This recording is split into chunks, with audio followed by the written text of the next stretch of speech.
운동을 고를 때 우리는 보통 얼마나 살이 잘 빠지느냐를 먼저 봅니다. 하지만 실제로 다이어트를 성공한 사람들은 전혀 다른 지점을 먼저 봅니다. 그게 과연 뭘까요? 비가 오든 눈이 오든 살 빠지는 사람들은 결국 하나가 달라요. 운동을 더 열심히 해서가 아니라 핑계가 끼어들 틈이 없게 구조를 만들어 놨다는 것. 솔직히 말해볼게요. 추우면 나가기 싫고 비가 오면 또 운동은 미뤄지고 그렇게 하루 이틀 쌓이다 보면 운동은 또 없던 일이 됩니다. 저도 똑같았어요. 근데 어느 날부터는요, 집에서 그냥 준비 없이 그냥 앉아있기만 해도 살이 빠지기 시작했어요. 오늘은 왜 이런 차이가 생기는지, 그리고 어떤 선택이 다이어트를 지속하게 만드는지 이야기해보도록 하겠습니다.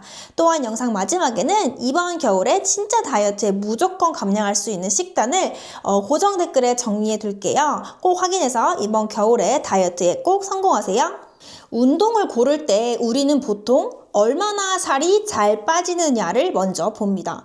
하지만 실제로 다이어트를 성공한 사람들은 전혀 다른 지점을 먼저 봅니다. 그게 과연 뭘까요? 그들은 이렇게 말합니다. 이 운동 비 오는 날에도 할 수 있어? 눈 오는 날에도, 귀찮은 날에도 그대로 운동이 이어질까? 퇴근하고 지친 날에도 내가 이 운동을 실행할 수 있을까?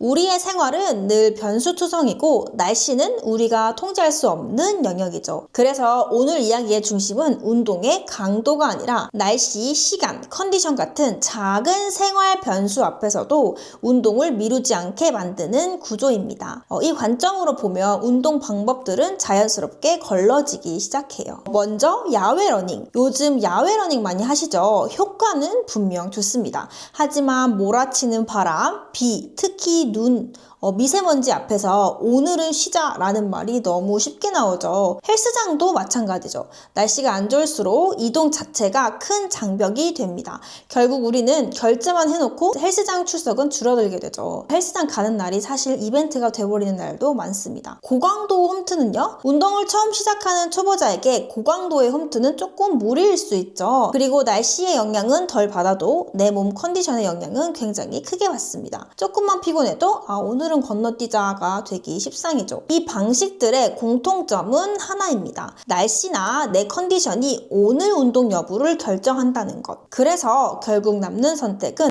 날씨와 상관없이 항상 같은 조건에서 시작할 수 있는 쉬운 운동입니다. 실내 자전거는 운동 의지를 자극하기 위한 기구는 아닙니다. 운동을 안 할 이유를 제거하는 기구에 훨씬 더 가깝죠. 밖에 나갈 필요 없고 날씨 확인할 필요 없고 운동복을 풀 세팅할 필요도 없고 그냥 앉아서 페달만 밟으면 운동이 시작이죠. 많은 실내 자전거 리뷰들을 보면 반복적으로 나오는 말이 있습니다. 비 오나 눈 오나 그냥 탑니다. 아이 재우고 바로 탈 수 있어요. 이러한 작은 차이가 다이어트를 지속하는 것으로 만듭니다. 물론 실내 자전거는 처음엔 재미있지 않을 수 있습니다. 러닝처럼 성취감이 즉각적으로 확 오지도 않기도 하고요. 또 처음에는 이런 의문이 들 수도 있습니다. 이게 정말 효과가 있나? 근데 바로 그 점 때문에 실내 자전거를 타는 것을 멈출 확률은 현저히 낮아집니다. 러닝은 힘들어서 운동이 끊기고 헬스장은 가는 것 자체가 귀찮아서 운동이 끊기고 고강도 홈트는 조금 버거워져서 운동이 끊기는데 실내 자전거는 진입 장벽이 워낙 낮다 보니까 운동을 멈추기가 중간에 운동이 끊기기가 굉장히 어렵습니다. 아예 운동 자체를 포기하기까지 가는데 필요한 에너지가 훨씬 더 큽니다. 왜냐하면 그냥 안장에 앉기만 하면 운동이 시작이니까요. 심지어 심심해도 유튜브에 드라마 한 편 켜놓고 그냥 페달 돌리고 유튜브 하나 보면 10분에서 20분이 정말 금방 쌓입니다. 그 결과 운동 시간이 쌓이고 칼로리 소모가 점점 누적됩니다. 정말 수많은 리뷰들처럼 30분씩 하루하루 쌓인 시간이 결국엔 체중 변화를 만들더라고요. 다이어트, 운동에 있어서 재미보다 중요한 건 지속 가능성입니다. 실내 자전거는 대표적인 유산소 운동이면서 페달을 밟는 과정에서 하체 근력과 코어가 함께 사용됩니다. 칼로리 소모는 개인 차이가 있지만 30분 기준 약 250에서 300칼로리 정도 소모되고 또 계속 타다 보면 심폐기능 향상으로 덜 지치고 하루 전체 활동량이 늘어나기도 합니다. 중요한 건 이 모든 효과가 날씨, 시간, 외출 여부와 무관하게 반복 가능하다는 점입니다. 이게 바로 집에서 살이 빠지는 이유입니다. 개인적으로는 실내 자전거를 탈 때 드라마나 유튜브를 함께 보기를 추천합니다. 운동 시간을 따로 빼지 말고 원래 하던 행동에 붙이면 습관 형성이 훨씬 빨라집니다. 또 공복에 짧게 타거나 식단을 무리하지 않고 병행해도 부담 없이 이어갈 수 있습니다. 운동은 생활을 바꾸는 게 아니라 생활에 운동을 붙이는 것이 가장 오래 갑니다. 날씨가 너무 추운데 날씨 풀리면 시작할까? 조금만 더 알아보고 결정할까? 이러한 생각이 반복될수록 다이어트는 반드시 뒤로 다시 밀리게 됩니다.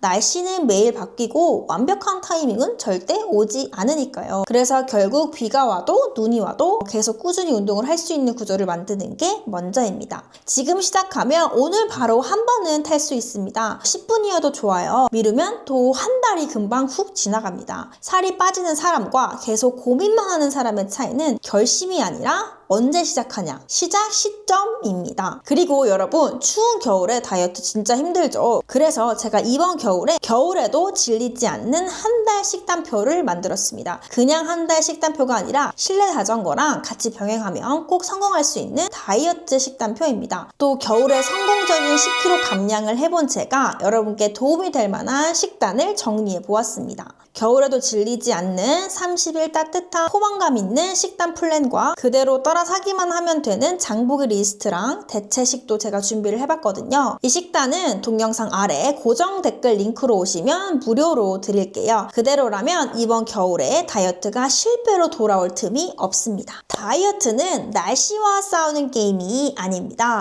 환경을 어떻게 설계하는지의 문제입니다. 비 오는 날에도 눈 오는 날에도 같은 조건에서 시작할 수 있을 때 운동은 비로소 습관이 됩니다. 집에서 살이 빠지는 이유는 단순합니다. 그만두지 않게 만드는 구조입니다.